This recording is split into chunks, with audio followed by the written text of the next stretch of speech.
Ooh, who is the next guy? It's your coworker, Jason Anderson. Oh, my coworker.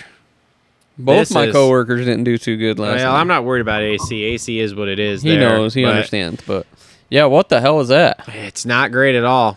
His gear looked good, though. It's not great at all. Gear bike combo looks sick. Okay, let me throw you this TLR tinfoil hat here. Ooh. You ready? That Club MX ain't helping. Nope, that's not it. No, actually, have you watched any of the club videos with him in it? The one of him, like, no, like the behind the scenes stuff? I just watched the one yesterday or the other day before Indianapolis, and he was riding with Phil, and Phil was pissed off because March Banks, and then he goes, God, just give me some fucking space, man.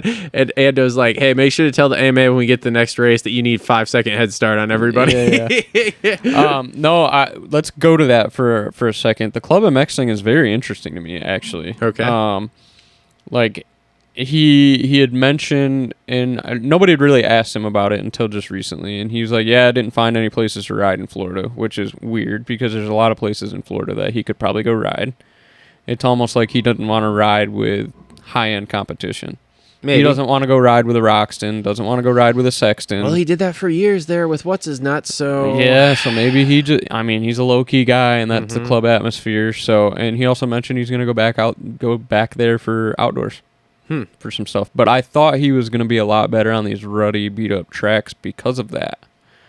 You go down there and watch some of the stuff those guys ride during the week. Oh, yeah, it's terrible. Yeah, it's terrible. And I thought it would pay off. Well, let me tell you my TLR tinfoil hat here, and you tell me. Hang on. Okay. Here's what I got, too. I almost think that him riding there with the Freddie Norins and riding, like, with those guys, no disrespect, but it's making him slower. Well, that could be. Or, let's hear what you got. TLR tinfoil hat here. Oh, put it on. He could be throwing away this season to get out of his contract early to go to Triumph next year. I don't know who they'd grab. I don't know who Kawasaki would get. I don't think he gives a shit who Kawasaki's going to grab, and I don't know either. But knowing Kawasaki and how legitimate their paperwork is, unless you're putting something in your locker like Davey Millsap's, like you're locked in. I don't know. I don't think there's no way of getting out of that one. I mean, I've heard that last year there was a come to Jesus moment with him partway through the year of like, you got to get your shit together here, which is partially what happened, which then started with the child. Which then started this year off and a little bit better leg here, obviously, as we saw. However, now seeing how it's kind of starting to spiral, it really makes me go, Oh, they're having a conversation with him. I know the Japanese are not happy right now. But that's what I'm saying is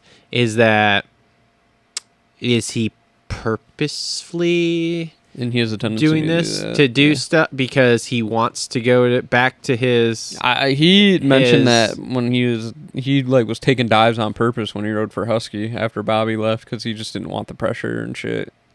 Like I said, kind of TLR tinfoil hat. I see where you're going with it. It would not surprise me at all in this offseason if we get an announcement that Kawasaki has released him, and the next day there's an announcement that he is riding Triumph 450s next year. And it's almost. You know what? To branch off that a little bit, the Triumph compound is on the East Coast in Georgia. Not far from Club. Yep. So he's kind of getting his feet wet in the area. See how we're pulling a Coach Rob here, and we're just reading the tea leaves. Yeah, I guess you're right. Some of the club guys, when that track is shitty, they go over and ride at the Triumph compound. Mm-hmm. I mean, there's no doubt he's going to Triumph, but it's just a matter of getting out of that contract. I don't know how that's going to work. Put some weed in your locker. I don't know. I mean, what do you do if he just doesn't show up to race? I don't know, man. You going to sue him? Do Davy's locker. I don't know, man. It's just one of those things, like the way these, because when you start going down that tinfoil hat idea and start putting some pieces together. I mean, when you go, he went second, and then the mud he was 12, and then 5, 4, 5, 2, and then it's been 10, 9, 6, 4, 10. And he was up toward the front the beginning of last night, too. And the thing, and he faded. Mm-hmm. So it just makes me wonder. Now, there also has been a theory thrown out of like, well, maybe new bike, they haven't got it dialed. It's dialed in, but not dialed in for these soft-ass ruddy tracks like this. Yeah, I guess I could see that, but...